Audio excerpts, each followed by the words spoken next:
तुम्हा सर्वांचं माझ्या यूट्यूब चॅनलमध्ये पुन्हा एकदा स्वागत आहे. तर आजच्या व्हिडिओमध्ये आपण इयत्ता 9वी ची जी घटक चाचणी क्रमांक 2 होणार आहे, तर त्याच्या दृष्टीनं हिंदी या विषयाची एक प्रश्नपत्रिका आपण या व्हिडिओमध्ये बघणार आहोत, जेणेकरून येणाऱ्या घटक चाचणी 2ची तयारी करत असताना तुम्हाला या प्रश्नपत्रिकेचा नक्कीच उपयोग होईल आणि या स्वरूपात तुम्हाला तुमची प्रश्नपत्रिका दिसतील किंवा यामधले काही प्रश्न सुद्धा तुम्हाला तुमच्या परीक्षेमध्ये दिसू शकतील. त्यामुळे पूर्ण 20 गुणांचा जो पेपर आहे तो पूर्ण बघा आणि त्याच्यासारख्या प्रश्नांची तयारी करा. आता प्रश्न क्रमांक 1 आहे, परिच्छेद पढ़कर दी गई सूचनाओं के अनुसार कृतियां कीजिए. हा पूर्ण जो परिच्छेद आहे, उतारा आहे, तो वाचायचा आहे आणि त्याच्यावरच्या प्रश्नांची उत्तरं द्यायची. तर याचा आधी स्क्रीनशॉट मारून घ्या आणि मग त्यानंतर आपण एक एक बघूया. स्वास्थ्य सुधार के लिए विनोबा जी द्वारा किए गए कार्य. 4 कार्य इसमें लिखने हैं कम से कम. कमीत कमी 4 कार्य लिहायचे. तर स्वास्थ्य सुधार के लिए तर हा परिच्छेद व्यवस्थित वाचा. स्वास्थ्य सुधार के लिए.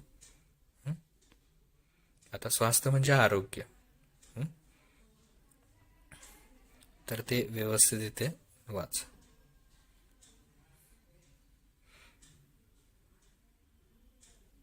तर हे स्वास्थ्य सुधारने के लिए मैं दर बाहर मील घूमना शुरू किया, 6 से 8 अनाज पीसना चालू किया, सूर्य नमस्कार और घूमना. तर हे तुम्ही तिथे काय करू शकता, त्याच्यामध्ये लिहू शकता 4 मुद्दे. आकृति पूर्ण कीजिए. विनोबा जी ने इन इतिहास प्रसिद्ध किले को देखा. कौन से प्रसिद्ध किल्लों को देखा, ते तिथं नावं लिहायचे. विधानों के सामने सत्य एवं असत्य लिखिए. हे विधान सत्य आहे की असत्य, तर ते काय करायचं तिथे लिहायचं. तर याच्यामध्ये बघा, केले, दूध और नींबू पर रहने के कारण ताकत बढ़ गई. प्रवास करते समय गीता जी पर प्रवचन का क्रम भी रखा था. तर हे सत्य आहे की असत्य, ते उतारा वाचून लिहा. त्याच्यानंतर ही जी कविता आहे, पद्य विभाग, तर ही कविता वाचून त्यावरच्या प्रश्नांची उत्तर द्यायची. तर प्रश्न इथून सुरू होते. आकृति पूर्ण कीजिए. पावन जल स्नान करने वालों से नहीं पूछता. क्या नहीं पूछता?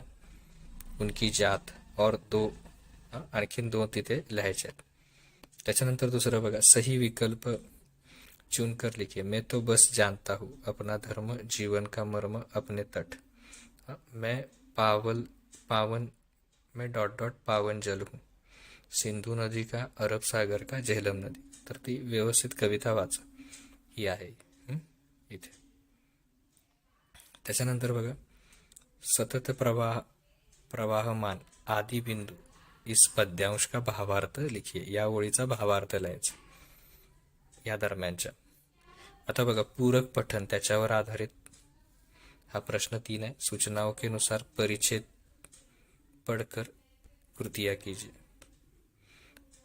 तो वरचा उतारा व्यवस्थित वाचायचा आणि त्याच्यावरचे 2 प्रश्न सोडवायचे. इन दोनों के साथ रहने की आदत पड़ गई. किन दोनों के साथ?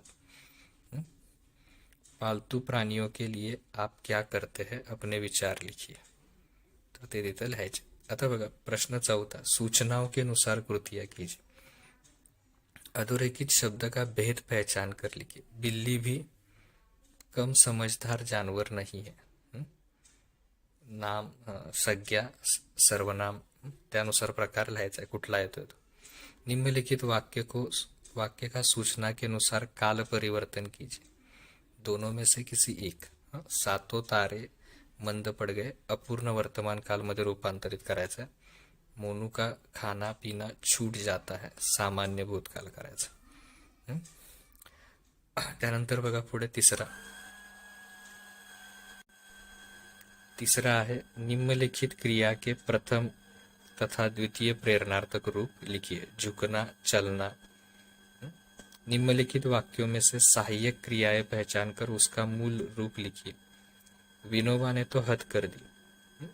सहायक क्रिया पहचानिए और मूल रूप लिखिए. कर, करना। निम्नलिखित मुहावरों का अर्थ लिखकर वाक्य में प्रयोग कीजिए। घोड़े बेचकर सोना, हाथ लगना। किसी एक विषय पर निबंध लिखिए। समय का सदुपयोग, मेरा प्रिय खिलाडी। तर अशा प्रकारे ही 20 गुणांची हिंदीची प्रश्नपत्रिका पूर्ण होते. तर याचा अभ्यास व्यवस्थित करा. Okay, thank you.